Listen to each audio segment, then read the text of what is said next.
You're listening to the Career Musician Podcast, empowering musicians with strategies for a sustainable career. On this episode of the Career Musician Podcast, we are actually recording in a mobile studio. Los Angeles-based Mobile Sessions is a unique remote audio recording and production studio built into a custom-designed 30-foot RV. With Christine's 20-year history in the corporate side of the biz as manager and CEO of Hall of Fame Entertainment, manager at 1963 Entertainment, director of development and consultant at Drive Music, producer, writer, manager at Geneva Lake Entertainment, account executive at GMR Entertainment, and publishing consultant at TVT Music Publishing, combined with Kenny's technical and creative expertise with credits like Chaka Khan, Earth, Wind & Fire, Anita Baker, Rod Stewart, Nelly Furtado, Sting, Janelle Monáe, TLC, Sean Paul, Patty Austin, Jennifer Lopez, and much more. Christine and Kenny have figured out the way to reinvent their business for complete sustainability in this modern day as career musicians. Christine and Kenny, so welcome to the Career Musician Podcast. Thanks for having us. Yeah, so good to be here. Yeah. It really is good to be here. Stoked to have you guys. And we are actually sitting in the control room of the Mobile Sessions RV. Yes, We sir. are. Conducting this podcast. So I love that.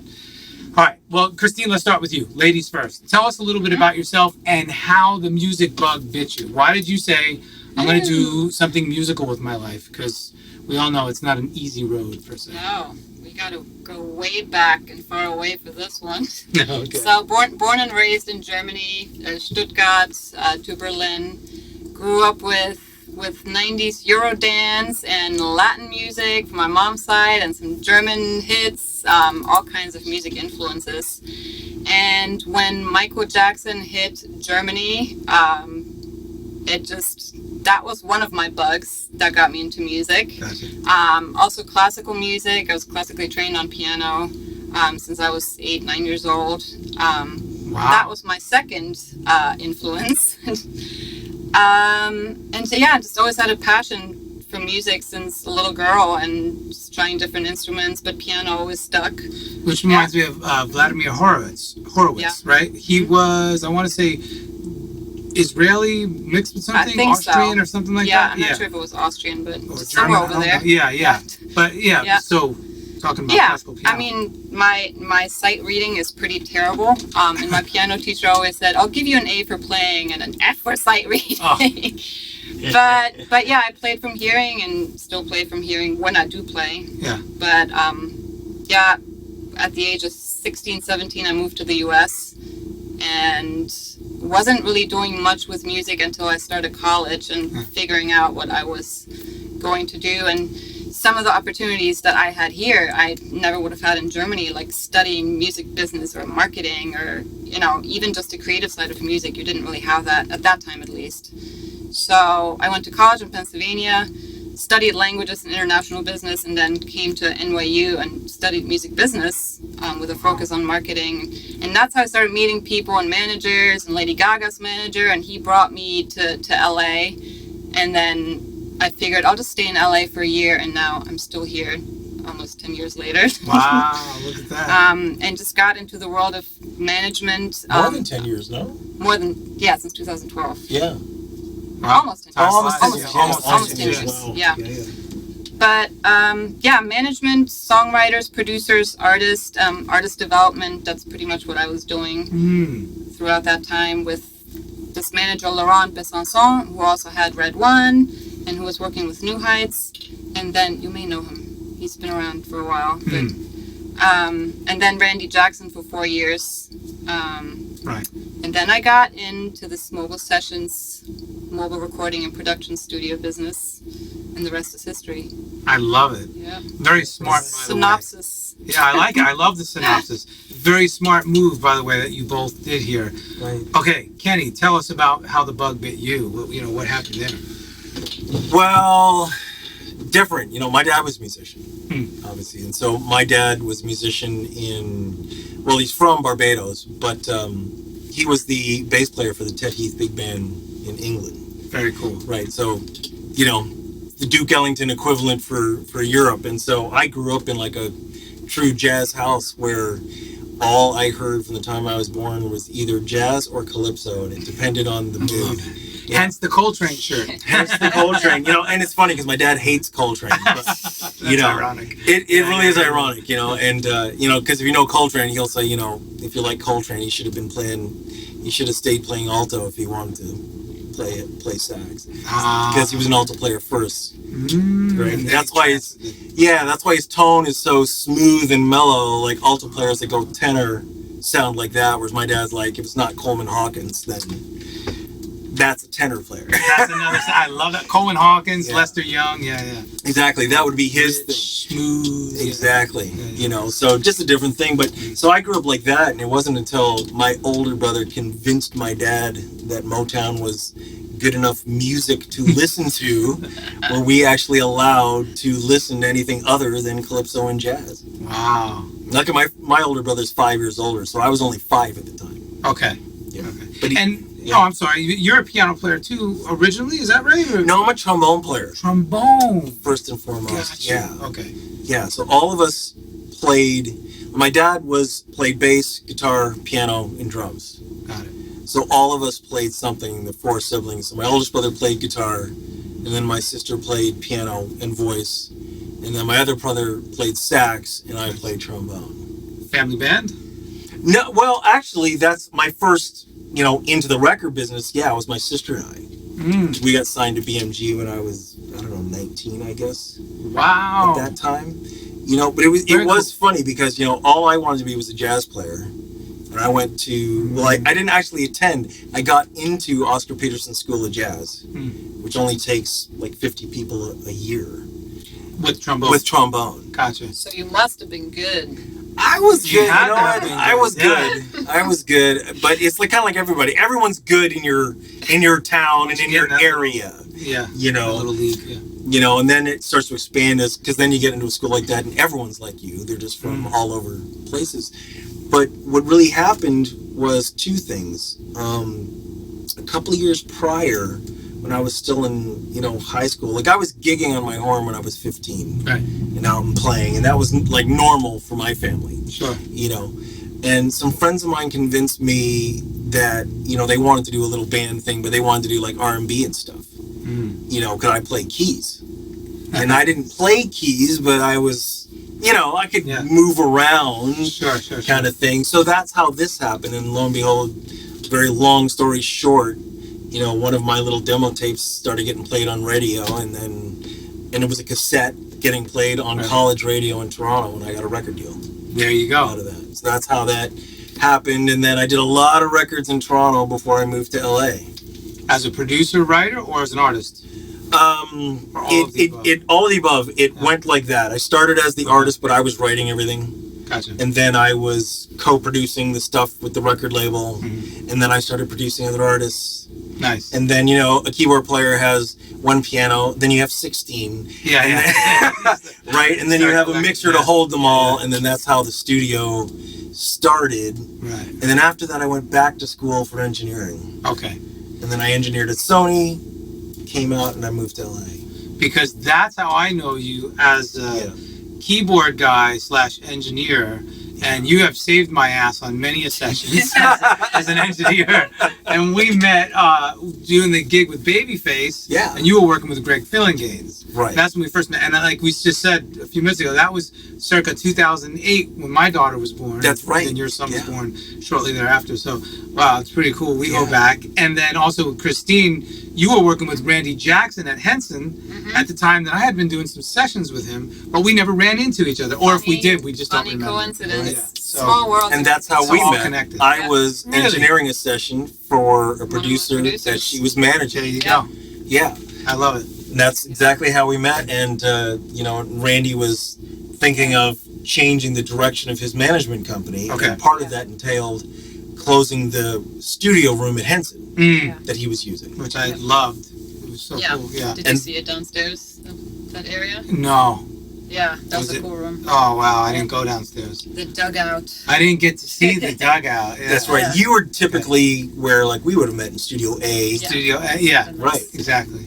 And there's a whole other building of production / writing rooms. Right, out back towards the parking lot. Where all the producers were. Yeah, right. And so when he decided he was going to close that down, we were like, well, actually, it was Chris's idea. Said we really need to get a studio to take over all of this stuff because they all needed studios. None of them had their own, right? Some of them did. Some of them did. This is perfect because I was going to ask what was the impetus behind mobile sessions. So thank you. And that was it, But the funny thing was, we were looking at, brick and mortar. We wanted a building. We wanted a studio in it. Okay. And the more and more we looked at it, and the more we did all the research, it was kind of like what we briefly talked about. It was a 5 to 10 year thing. This was going to be a 5-year loss, and hopefully be in business longer than that because we wanted a studio. We didn't want a laptop and a microphone. Let's break that down because the message here at TCM is all about sustainability. And in this day and age, sustainability for an independent contracting, quote unquote, musician, self-employed, is, let's just be honest, it's effing hard, right? So absolutely. I love the way you guys answered that. You're like, okay, if we're going to take a 5-year loss on a brick and mortar location, what's another option? And you did just that. You came up with. Well, that was all Christine. I had no other option. Well, kudos. There was a second. Thank you. Right there, fist pump on that. There was another inspiration behind all this because we just, or I saw over the years, songwriters and producers being stuck in their usual studios or making the rounds of let's chase these placements, let's chase the hits. And everybody's working with the same people, and a lot of times people were in sessions maybe twice a day. Would just get burnt out, and they were writing more as a job, not as an inspiration. As a passion. So the idea behind all this was, first of all, we were looking for something that was different, that wasn't already out there. Create a vibe. And how do you create a vibe that's, take all your stuff and take it out into nature, wherever you want to take it. Take it to an Airbnb in Malibu or out in the desert, but you have the full studio that you would have in your own house, and you take it somewhere. And you take it somewhere where you're inspired, and you're writing from inspiration and not because it's a job or because an A&R is telling you, I need a hit for Demi Lovato. So that was the second inspiration behind this. Watching songwriters be stuck in a cycle and trying to break that cycle and offering something that was just different for them that you could use for whatever purpose, but all your stuff's already in here in this mobile studio. Brilliant. So, I love that idea because then as the artists and writers, you could be in this cool Airbnb or out in this beautiful landscape on the beach or mountains, and you want to change the scenery, you go into the studio, check in with the engineer, hey, how's everything? Oh, everything's great, okay. You want to get more inspired, you go to that location. That's right. You relax, you have a drink, you put your feet in the pool, you write. The inspiration is constantly coming. You can run the mics outside, you don't have to be inside the studio. You just pick your spot, under a tree somewhere. And do it. And that was our first session by the beach in Malibu. Really? So, the amazing thing when you're down by the water is that all the air conditioners turned off and all the windows opened.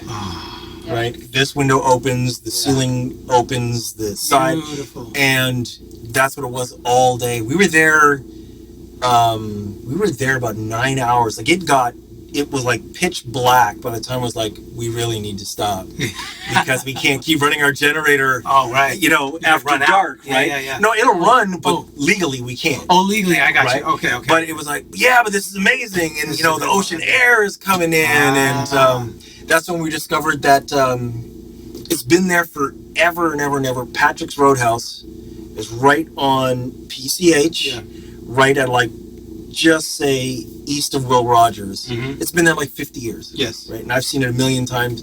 Everyone has if you've driven down PCH. Yes. And we were parked right across the street. Wow. So we were like, great. This became we did a bunch of sessions there, middle of the day. There's a tunnel under PCH, puts you right in front of it. We'd go eat there, then we'd come back, and it was amazing. Talking about vibe for days. Yes. Yeah. For days. All right, so from inception, from when you said, let's do this, we need a studio, but let's build a mobile rig. From inception to actual manifestation, how much time surpassed? Close to a year. Close to a year. Really? 4 months after we first started talking about it, you already started ripping out this bedroom. Yeah. So the first move was you purchased the RV? Or? We already had it. Oh, you had it? We already had it, and we actually just paid that off. Also, yay! That and the SSL. There you go. And the SSL. Yeah. Yeah, That's congratulations. We had it and we just converted it into what it is now. She essentially had the RV, and I had about 80% of the gear. Yeah. Right, because you used to have a studio over at Nathan East. Yeah. That's right. That's right. Where we were hanging all the time. That's right. Got it. So we already That's had all right. the elements that we needed to make our vision, come true. So you just got to put them together. Yeah. Yeah. So That's where we he had the majority of stuff. The SSL came with this, Okay. because I had another console, Okay. and right. it's really a funny story. But I knew someone who owned this console, and he bought it essentially new, and it never left its box. Oh man. But so neat. he loved my console, which was like a pure analog Tonelux console, like an API. Got you. And he's more of a rock guy, so Yeah. we worked it out so that Smart. we could buy this and he could buy that, and that was the missing component. Wow. All right. So you get the RV. Christine said you came here to this back control room. You gutted it and started going to work. What was that Crazy. like? I mean, Well, I'm Discovery. as you chuckle, yeah. the part that most people don't know about me is like I'm really handy, I knew that about you. You know? Like I said, you saved. Yes. Yeah. and so I can do electrical, I can do wiring, and Yes. I've built a bunch of studios before. Crazy. The hardest part of this was we're in a car, Small essentially, place, yeah. right? And electrical and cars and electrical and houses are two different things. They're not the same, and they don't work the same. But the oddest thing Yeah. was that when I was way back in school, back in Toronto, Yeah. one of the deans at the school owned a company called Livewire, which is an 18-wheeler recording studio that is a mobile studio. There you go. And they have that entire country is literally on lockdown. He does every Olympics, every Pan Am Games, Wow. the Rolling Stones. If it's a Yeah. massive musical entity in Canada, He's doing it. Livewire does Livewire's it. there. It doesn't matter who the artist is. They have They've got it several all. trucks, obviously. I think they have 3. Yeah, they have. So it's not a complete novelty, but the way that we have done it is different. and nobody has done it like this exactly. Okay. But mobile studios have been around and Forever. are now actually growing. Right. With people just having sprinter vans and just putting simple gear Simple in there things and in trying it. out. But you guys are the first, I say, you guys are the first to do it on this large of a scale here in LA. Yes. Within, and I'm going to safely say within the past decade, that has awareness. Yes. Because I see you guys all over, and in fact, I was walking down the street with my girls, my wife and my daughter, and I saw this parked outside your house, Christine, because down Yep. the road. That's right. And I called him up, yelling at him. I'm like, What? wait a minute, you didn't tell me that you lived right over here, because I knew that this was his rig. Right. It's like, no, that's my partner. Yeah. and So we you were guys just are all there. over the place. We're all over the place, and once we figured out how the construction was going to go and we got it done, it was like 9 months later. It took to do it, and I was touring. You were? Yeah. Were you still with Earth, Wind, and Fire? I was still with Earth, Wind, and Fire. That was Gotcha. a So challenge. it On was and a off challenge touring, yeah. because I was out, and every time I was back, I'd be in here wiring all hours of the day for weeks on end, and then I'd be gone again, and then I'd come back. Now, let me ask you this. Were you drawing schematics the whole time? Or is this something that you kind of do inside your head?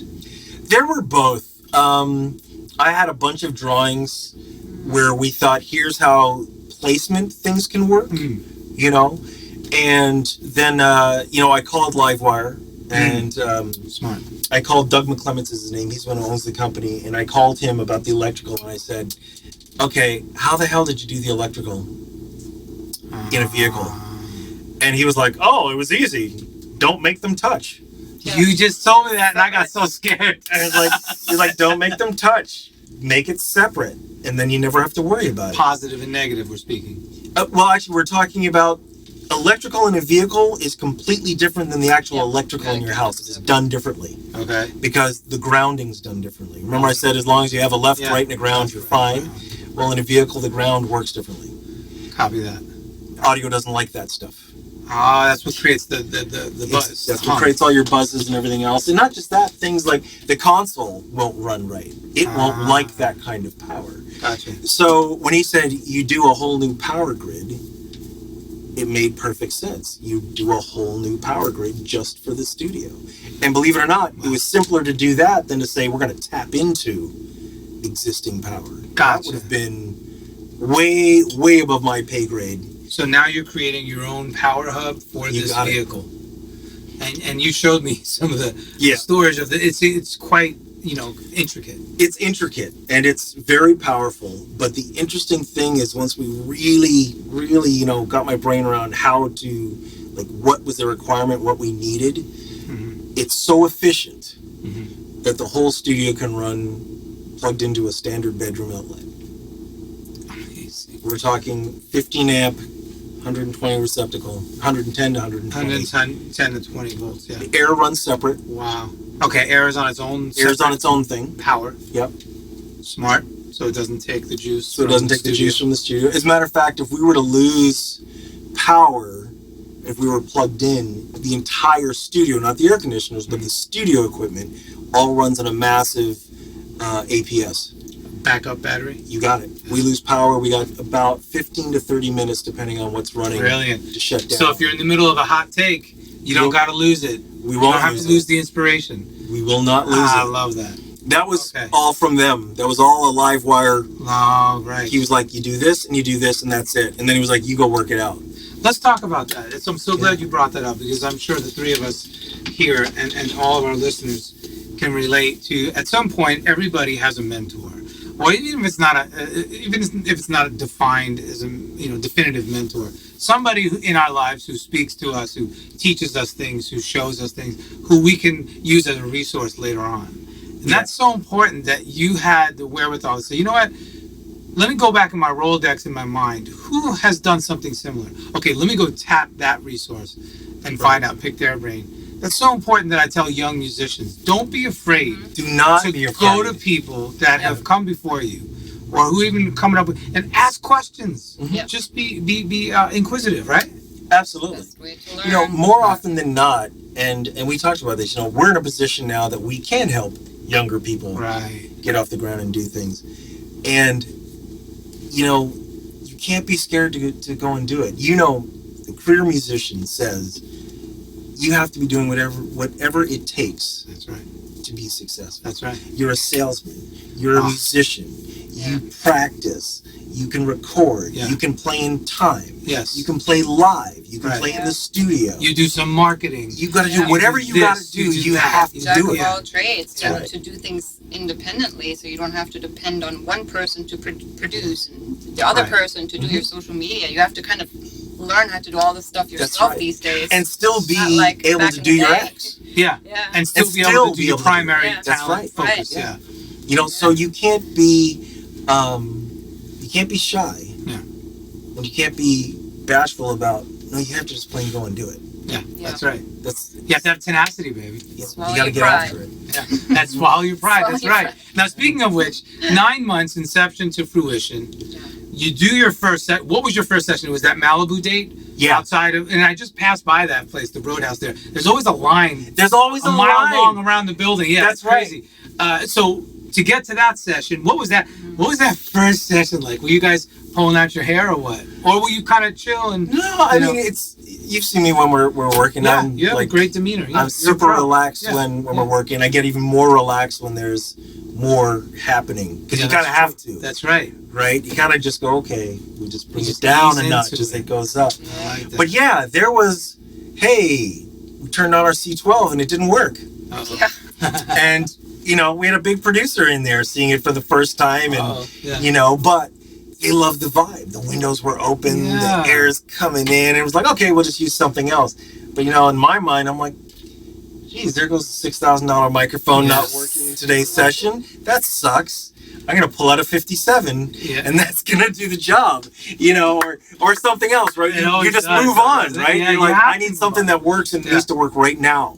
And you did the troubleshooting at some point and you figured it out. He always knows how to troubleshoot. If it's one thing I learned from Kenny is over the years, if something goes wrong, he always knows how to fix it eventually. So now I just trust the process, like, it's not working, but it will in 30 minutes. Don't get nervous, that's right. You can't. We just talked about work that out. And it doesn't matter if you're an engineer. The engineer has more technical things Yeah. at you. Yeah. But it's no difference than if you're a great guitar player and then someone shows you a chart and you're looking at the chords going, are you for real? Yeah, right. Like, so, well, wait a minute. Let me just figure out the fingering because I know what the chords are, but but how you want them to go is not just strumming along. That's right. That's right. And you're like, give me a minute. Give me a minute. I can't freak. You can't freak out. No, you can't. You know what you're doing. Or in that downtime when everybody's talking and schmoozing, you just keep your nose to the paper. You just focus on what you need to do. That's right. Yeah. Work it out while everybody's schmoozing, and then. And that's probably a great example, because keyboard players are different. The notes are there. Yeah. The notes are the notes. Black and white, baby. That's right. Now, I can change the voicing all you want, but you know what? I can't put this note up here. No. Yeah. This note is here. That's right. For you, But guitar. it can be, am I playing over the bridge? Am I playing towards the end of the neck? Am I, how am I doing that? Because the guitar will change. It will. Dramatically, Yes. And engineering is like that. I mean, I could plug in a microphone 10 different ways. Right. To get the same result. So, this didn't work. Okay, well, it didn't work. We'll deal with why it didn't work in a second. I need something to work. Right. So I can go to the next rail immediately. Right. Go to the next patch immediately. We'll deal with that in downtime. So all those Just have to move on. That's right. All those engineers, producers listening in, take this advice to heart because don't panic. If you have your artist there, your client, don't panic. If you have some executives, don't panic. Just run through the process in your head, That's right. and you'll get through it. You were saying the mentor ideas, and when you said that, I was like, God, there's 8 billion people that I look at things, but to be honest, the first and foremost is my same older brother Dave, who's an extremely logical thinker. So he looks at anything. We're both problem solvers in terms of here's the issue, here's what has to be. Now, you could take many ways to get there, but there's always a more logical path. Right? There could be 10 paths, but there's one that is going to make more sense than the others.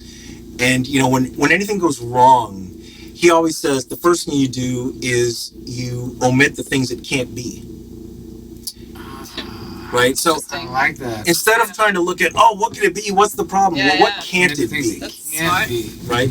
Because we're sitting in a studio. Yeah. We've got compressors, we've got channels, we've got keyboards, we've got MIDI, we've got USB. Everything. You got everything. And it's like, well, I'm not getting audio. Damn, check the keyboard. Well, it can't be the keyboard. Check off. That's Check good. that It can't off, be good. right? Immediately, not only cannot be the keyboard, it can't be anything in that entire side of the room. Domain. Right. It can't be that. So that's now out of the way. I've got 4 different EQs. Are they plugged in? Then it's not those. Right? What can't it be? And all of a sudden you get left with, it's either the channel, the patch going to that channel, the output of the channel, or your DAW. Yeah. That's it. And we just went through this. And we just did it 2 seconds ago. Doing sessions all week long. We pull up here, plug in the mic, turn it on. That's nice. I see it on the console, but the DAW just won't take it. Read it. Real life demonstration. And we did two quick checks. We did. Right? Immediately went to the next channel. Yep. Console's working perfectly. Yeah. I can see it metering through my master meters, so I know it's not the console. That's over. Right. It's not that. So now it's either what's going into Pro Tools. So what I do, I opened up Logic. That's right. You did. Right? And I said, okay, well, tell me if you're not working in the next DAW. Because if you're not working in the next DAW, then it's the computer. There you go. And that was 3 things. There's nothing else it can be. Right. That was it. As soon as we restarted the computer, on it came. Bam. We figured it out. Right. And process of elimination. Exactly. So, that was probably, and I just did it. I still do that to this day. And another day over some drinks, I'll tell you some remarkable things that he's done in his life. And he's doing extremely well for himself. Great. But it all started in a very, to his mind, simple scenario, but it was a really big deal. And that skyrocketed his career. Amazing. But it all came down to, well, what can't it be? Is he in the music industry as well? Or? Not at all. Okay. I'll say if he was, we'd have to get him on the show. Yeah, he keeps talking. He always says to me, "Is like, I'm your biggest fan because you did it. You did everything you said you're gonna do." but now I want you to leave and come into sales with me. Oh, good. Right? Christine's like, no, that's not good. Sales No. over here. He is in sales, and he's always like, it's time for you to come into sales. I love it. So, Hi, I'm Christine Hufenbecher, and I'm Kenny Moran, and we're from Mobile Sessions. and you're listening to the Career Musician Podcast. Being a career musician is more than just gigs and sessions. Are you a career musician? Find out on the Career Musician Podcast, streaming everywhere. Go behind the scenes with host Nomad to gain inside knowledge of entertainment business from the world's leading musicians, artists, producers, managers, and more. All right, so with that being said, so you do the maiden voyage session. You're up and running now. What is a day in the life of Christine and Kenny? What how do you guys keep this hustle afloat, so to speak? Who It's does frantic. what? Okay, It is a two-man woman show. two-person show. It really is. We do have some assistant engineers now, which is Okay. cool. We've built our team up a little bit over the past year. Right. So he's got some assistants now, and I'm looking for some assistants now. Oh, good. Yes. I'm looking for a brand consultant because Mm. essentially we started this with just everything we had and our knowledge. Yeah. And the way that we complement each other is because I come from management and marketing and he does his engineering production. Right. And I don't know that world and he doesn't know my world, but we just come together and we have to trust Yeah, that it process. really is, That's a because we can perfect trust marriage. each other. Yeah. Yeah. And we've also seen each other's success. So, when Chris is like, this is how we need to approach it. These are the key words we need to use to speak to these people. Because I'll just be like, why can't we just da-da-da-da-da? It's like, because that won't work. Because the way we are, you want the fucking gig? Yeah. The gig pays You want it- this. that's Pays what it is. $500. You want the fucking gig? Yeah. Do you want to know? That's how we are. I just hit up some cats today. I'm like, I got a gig to 26. The first words out of their mouth, what's the bread? Yeah. I'm like, don't worry, it's going to be good pay. I haven't worked out the details yet, but it's going to be. But that's how musicians I wish it are. was that easy. That's But Yeah. marketing and branding and still- management, It's a different language. Because Yeah. Lola, my counterpart, she's the same way. My Yeah. team member, she knows how to approach it in a very Yeah. sensible, calm manner. Yeah. Whereas I'm always like, no, it's either yes or no. This is what it is. Well, Right? especially when you're speaking to brands and agencies, Ooh. you're speaking a totally It's a language. Different language. different language, Different and they language, work yeah. with decks and ROI and Decks, what's the value? yes. Why should I be investing in this and that? Right. And then it's different talking to It's producers completely and different. songwriters. That's a more straightforward way, but Yeah. when you talk to brands, there's like a whole process of getting into it Wow. and building decks, and for us initially coming up with the name Mobile Sessions, to the logo, to the website design, Mm-hmm. to building the social media, building the audience, running Instagram, The narrative of it all. advertising, building the Facebook, all that stuff. While he was on tour, I started that process, and Yeah. I'm still developing that process. Right. Getting our contacts and building awareness about what we do, and Let come me check jump it into out. what you just Yeah. said there when she said she's still building that. It's, for everyone out there, it never stops. It's ongoing. That's right. Yeah. There's That's no, right. hey, I did a business cyclical. plan or I did a projection and Yeah. that's, it's done and it's good. Yeah. No, it's done now and next month it may have to adapt It's evolving, yes. because there's a new client that was never projected, That's Yes. right. right? We expected to do recording sessions and we expected to work with songwriters, singer-songwriters, producers, maybe bands, Artists, yeah. and artists. Now we're doing events. We're working with entities. We're doing, Right. Yeah. we're doing, Experiential projects where we become a whole experience for festivals, things like Wow. that. Yeah, like things that imagine we a never mobile even thought studio about. at Coachella or something. Wow. And getting involved with the brands and the music entities and really trying to mix both worlds. and working with the companies, so- working with Fender, working with ASCAP, working with, Avid and Avid, and the companies themselves, things that we never even Brilliant. thought about. nonprofits. How cool is whatever that? it is. Yeah, so you're evolving constantly, and the language of it evolves. And I think we do a really great job of going, okay, here's what it is, and then we'll talk about it. Okay, Yeah. here's what we want to get out of this. Here's how we want to do it. Sure. But Chris is the one that's then, okay, I present this, I talk about this, and goes that way. And then when they have technical aspects, I come into We'll the set up a technical call for side. all of us. And You see, so that we can make the language work. Gotcha. Because just like you said, I'll just be like, what's the issue? Do you like it? Do you not like it? Yeah. Let's go. Let's not do the tango. It's like the session starts tomorrow. It starts at 1. Here's downbeat. Yeah. Okay. Show up. Let's do it. Then let's do it. Well, you can do that with people easily, like you said.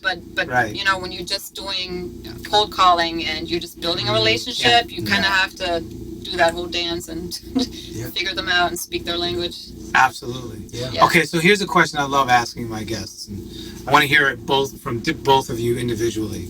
I almost don't want you to hear each other's answers, but you guys know each other enough. Okay. I don't hear you. It's a simple question, and people ask it all the time, but it's different for everybody. How do you define success? Christine, perhaps. That is interesting. Ooh, that's a few sentences. For me personally, a good balance between what's work and what's your passion and bringing that together. And just fulfilling, realizing your purpose or goals, really. And that's an ongoing process. I mean, I'm still trying to, yes, we've done part of that, what we envisioned, but there's way more. So you're just working at it and you don't give up and screw the no's. You just keep pushing forward. That's right, because you're going to get a lot of no's, but you just got to push through. And that's the music industry, period. Yeah. Right? Probably isn't that You're going to get 9 no's before you get one yes. Yeah. And how do you define it, Kenny? Similar, for me, a monetary value has to come with it. For me, success is I do want to set forth and achieve the goals I want. But in terms of having a business, the business actually has to do something. It has to just grow. Sure. Or it's a hobby. Right. It's a hobby or it's a loss. And you've got a day job to support the hobby. Right? And all of us musicians know that. Because there's that point where you are working and you're working and you're working, but you're not getting paid enough to survive yet. Right? That means that something else is allowing you to do that, whether that is the proverbial day job that musicians have to carry, or your other half, your spouse, your girlfriend, like something is offsetting while you're trying to work towards that. So it has to,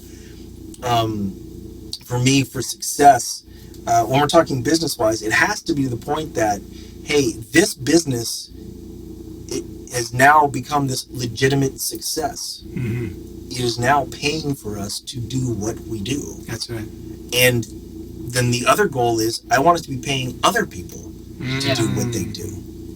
We want to hire people. We want to have staff. That's right. We want to have 2 more trucks. More equals, yes. Aha. Right? Where it says we can't run the day-to-day of each individual one. We can run the global entity of it. Yeah. But we will have in place where, hey, this truck is in Austin 6 months of the year. This truck is in Seattle, And all of that's part of the business plan too. It's like, well, where would those trucks be? Will it be in New York? No, because there's no need to be in New York, and it can't drive in New York. Well, permits are crazy in New York. Oh, yeah. Exactly. You can't even park on the side of the street. No. And this kind of vehicle can't actually drive on most streets. Right. Yeah. It's a too waste heavy. of time. Yeah. It doesn't matter. However, Austin, Seattle, parts of Chicago, Vegas, Atlanta. There's all kinds of places where this can work and move. And this vehicle, the way we've done it, this has been to New York and back. Wow. It's meant to move and travel. That's what it is. It's an RV. You gotta love that. That's it. Rent this before, so it's been around the country in 40 cities. Got you. You rented this out? Yes. As a vehicle before it was a mobile? Yes. I only had it a year or 2 before. Turned this into something. Yeah. I didn't even know that was a thing. So you can rent RVs out? Yeah. Yeah, they do. I think most people own RVs to rent them. And then you they may own go it, out. and then you do like a timeshare kind of thing? Yeah. We used it also. This has been to Yosemite Park. Wow, very cool, very But cool. since it is designed to drive, and designed to drive with weight, Yeah. right? It's not a problem for us to say, hey, we did a session north of San Francisco on a Friday. Saturday. Saturday? Half Moon Bay. So we were in LA Friday night. Yeah. Saturday. No. We were in LA Thursday night. It was one day. We did it in one. We left early in the morning at 6 o'clock in the that's morning. right. We did the session. We drove back at 7 o'clock at night, and we came home at like 1 in the morning or something. And then Yeah. we had sessions Sunday, Monday, Tuesday here in LA. Yeah. So we were in LA Friday, north of San Francisco Saturday, back to LA doing sessions. Doing a live stream. Doing a full Incredible. 3-stage live stream. Okay, I'm glad you brought that up because I did notice that in your notes. You have the capabilities of doing the streaming services as well. So you're not only capturing the audio and recording it and archiving it for that recorded purpose, but you're live streaming, and to which extent, and how does that work for the artist? Well, it works as far as they want to take it. Okay. So we've done some streams where it's just been, one camera, 2 iPhones rolling, and then they're all edited together while doing the live recording. We have also done 3 stages, 4K cameras, several in each room with jibs and everything else going on. And at the end of the 3 days, there was 3 complete concerts recorded and shot. So how far do you want to go? So we're not just talking about a little IG live stream. We're talking. That was for Amazon. Yeah. Wow. It depends what the budget is and what the client wants, because we have now established 2 teams of camera people with their own equipment, or you rent equipment. We have preferred spaces where we like to shoot that are big production stages or small, more intimate settings. So we have the capabilities to do whatever you want to do. If give us your idea and your budget, and we can help you make it happen. Make it happen. Or go outside to Joshua Tree. It really gets down to the artist and what their budget is. We definitely have a limitation of how low we can go, just because there's so much to do. Right. But we pretty much try to get it so that indies can do it, and we don't just mean indie labels, indie artists, indie musicians, indie bands. We were talking about this on the YouTube clip that we're posting with as a bonus feature. So this podcast episode, if you're listening, be sure to check it out on YouTube as well, because we have Christine and Kenny on there talking about the studio and actually giving you a tour. You were telling me the studio comes basically with 64 channels. That's your standard, right? That's your standard package. So you roll out with 64 channels, and that it's competitively priced at $100 an hour, which is amazing, which includes driver, RV, studio, and engineer, in whichever location you can dream of. I mean, guys, that's equipment. All equipment. That sounds Instruments. sounds pretty freaking amazing. Yeah, Instruments. The part that sets it apart is the instruments. Right, when you rent a studio, as you know, now you don't get any backline. You don't get any backline. No, there's no backline. No, the studio is a full production studio. So, as you've seen, there's 6 of the most requested keyboards everybody wants around, plus others. There's a little mini DX7. It is. It's the DX100. Holy cow! That's an original. Wow. That's an original Juno 106. That's an original JX3P with the programmer. These are your boards. I remember seeing these in your studios. Right? Yeah. System 8. Well, some of them are new. Some of them are new. Wow. The Moogs that are there. You didn't even notice our guitar pedal. I did. I took a picture of it. You got this cute little guitar pedal cabinet. I love it. Right? That is so cool. Right? I'm a guitar pedal nerd. So. Right? So, and for me, guitar pedals were all about Rhodes. All about what? They were all about my Rhodes. Rhodes, you would plug them into your Rhodes. Yeah, they were all about my Rhodes. That's right. So I love them as effects units in here, and so I have everything we need that we can take channels right off the SSL and go right back into those pedals if we want to. That's so cool. But I mean, I don't even know how many we have sitting over there, but we probably have about 10, at least a dozen, at least a dozen pedals that you would want, and they're real. Yeah. And a couple guitars laying around. And we have a couple of guitars. We have a couple of amps. Wow. And the machine and Apollo and other things. That's right. The machine, the contact machine, the Native Instruments machine. Yeah. And you guys can talk about this. You can track drums in the lounge. We can track drums in the lounge. That's feature. We're going to be doing a full video on that soon. Yeah. Not just because we've started to show some people, but we're going to do a full video session where we can see them tracking the drums, and then you're going to be able to hear what they really sound like. So cool. A-bead, used in something, and go, okay, well, hold on a minute. Our number one request for 2 years was can you guys do drums? That was also a question. Like, I see you guys got all this going on, but where would you put drums? Like, could you do drums? It's like, well, we can let pull me up. show you. Yeah, it's like we can pull up in front of any location and track your drums anywhere. But then it was like, no, but can you guys do drums in the room? And you know, yes, you can. We can now because that was a major construction change, a major that was 3 month. Really? We had to rip out half the lounge to make it work. It looks almost the same, but there was the way that the counter is in the lounge used to be an L, right? And the L had a full stove and microwave and oven and gas lines and water lines. All that had to come out and move, right? And then not only did we have to do that, we had to treat the room differently sonically so that they could sound right. And then we had to make some more modifications in what Chris calls convertible. Everything in here moves. Right? We can pull something out and move it out of the way. So once we were able to do that, and that took about 2 months to do, the drums could actually fit. You did that on your own? Yeah. Yes. He did that. This guy is amazing. I watched. Yeah. I did some painting. Nice. You did some painting, yeah. The gas lines were a big one. I hadn't done gas lines before. I put in the artwork and decorations. Nice. You did? See? Well, the interior design. Yep. A nice, beautiful touch. Yeah, you have to do it. But once we got those done, you know, they sound incredible.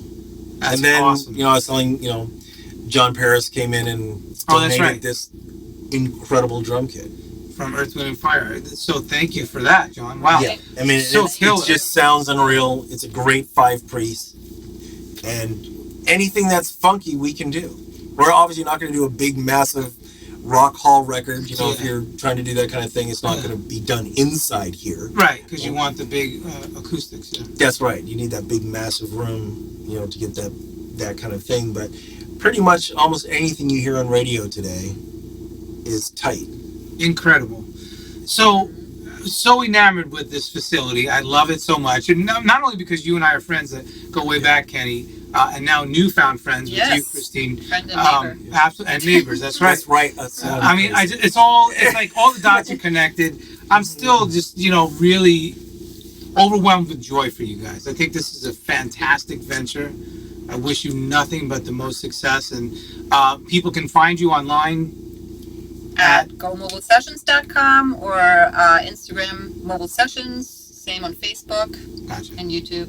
Okay. Yep. And the booking process, they just go to your website and there's there's my info in there and same on Instagram. Okay. It goes to my email usually. Gotcha. So pretty easy. Or hit us up on DM or whatever you kids like to do. Yeah, whichever way you want, you know, and pretty much we'll try and make it work.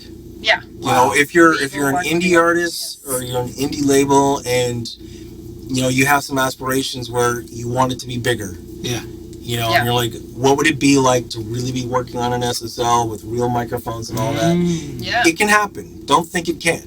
Yeah. I love that. Don't think that you have to keep doing it in your garage or something like that. You know, save up a little bit. It's really affordable and do it. I love that. You said that. Thank you. If you're a 4 or 5 piece band and you want to book a 4 or 5 hour session, it's $100 each. Mm-hmm. It's amazing. Like, just do it. Just rehearse. Where you always rehearse first. Be ready. Rehearse and be ready. Don't waste your time. Ooh, can't stress that enough. Rehearse your brains out before you hire Mobile Sessions because you don't want to be wasting time getting the parts right. And that's true for every studio. Yes. Every studio. You know, anytime you go in the studio. You know, you don't show up in the studio to learn the song. No. Be ready. Don't get ready. Right. That's right. I like it. Yes, your catch. With my German attitude. That's it. It's so funny because as a session musician, that's what I get hired to do. I don't have to hear it. I don't have to rehearse. I just go in day of on the spot and can create it and record it immediately, right? That's what session musicians are trained to do. That's right. But most took time to do it. Took time to do that. A lifetime of a career. But most artists, indie bands, that's not their training. No. So they should rehearse. Yeah, rehearse it. Know your songs. Because you'd be surprised. You get 4 hours. You know, it takes us an hour to set up. Right. Your songs are 3 to 5 minutes long. Mm-hmm. If you're rehearsed in a 3-hour session, we should be able to knock out your EP. That's right. That's right. We should be able to knock out 6 songs. That's right. You know, twice.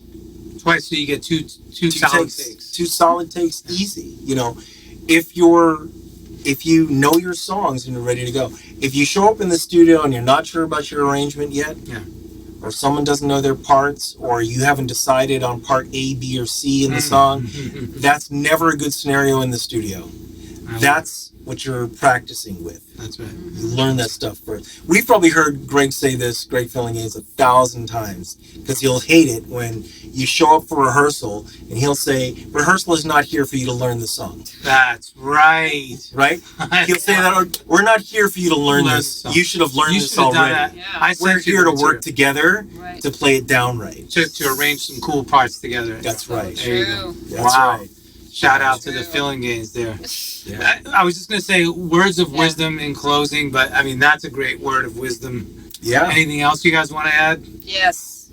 Work ethic. Your work ethic is more important than your talent, because everybody here is talented, and I have seen people that work their butts off just go off much faster than the ones that are sitting for success to happen and fall in their laps. So work harder than everybody else. Don't take no for an answer. Perseverance in this business, and don't take things personally. Yeah, you're gonna get 9 no's before a yes. You can't take it personally. I love you guys as a team. This is perfect. You hit every aspect of the industry. Powerful words, Christine, by the way. And you're like, oh, and by the way, don't give up, persevere, don't take no for an answer. It's like you got to go down the bullet list here. And you may have to do that a couple of times. Like you may have to, you may have to have that written down. Yeah. Somewhere in your space that's like every day this is your this. You and I, not to get too deep into it, but you and I have a similar life story in terms of our kids and we've been married and so on. We have a very similar background of how those things happen, and they were tough. Yeah, the divorce it's really tough. It's tough. And we can say back then in that former life for me, and I know it was the same for you, like the amount of no's you're getting when you go at work. You go to work every day and it's like the song's not good enough. It's kind of there, but not quite, and it's like it's every day, and then you go home and it's the same, and it's just no, and it's just no, and it just can't, and you can't, and if I didn't look at myself every day and go, yes, I can, I would never have made it through. Obama. Yeah. I didn't even know it was Obama, but that is so true. That was good, man. No, that's powerful, man. It's powerful. If I didn't say I can do it, I'm not taking no. And you're your biggest cheerleader. Yes. I'll work on that song, and they said they didn't like it, then work on it again. Work on it again, or work on another one. What you said about writing things down, that's actually kind of crucial to visualizing what you want to do, where you want to be. And if you do write it down, put it on your fridge, and there is something about seeing it every day, and being reminded, because there's so much clutter in our brains every day. Yeah, it's like you do that, and it's there, and it's like, of course nothing can stop you. You just said it can't. Right. There is something that can stop you, it's yourself. Well, right? I've heard that, like, someone used to say, or I've heard say, it's like, once that person gets out of their own way, they're going to be great. They're going to be great. That's a better way of saying it. As soon as you get out of your own way, you'll be awesome. That's it. That a lot in this business. Don't tell yourself no. Tell yourself yes. Tell yourself yes, and don't let anyone else tell you no. I love it. The business of opinions. That's what we are in. The business of opinions. And you know what? If not for nothing, if it means anything, my opinion of mobile sessions is fucking dope. So if you haven't checked it out, go mobilesessions.com. Mobilesessions.com and Instagram at Mobile Sessions. At Mobile Sessions. Get over and check these guys out. They're doing amazing things. Thank you so much. Thanks for having us. Thank you so much. Thanks for having us.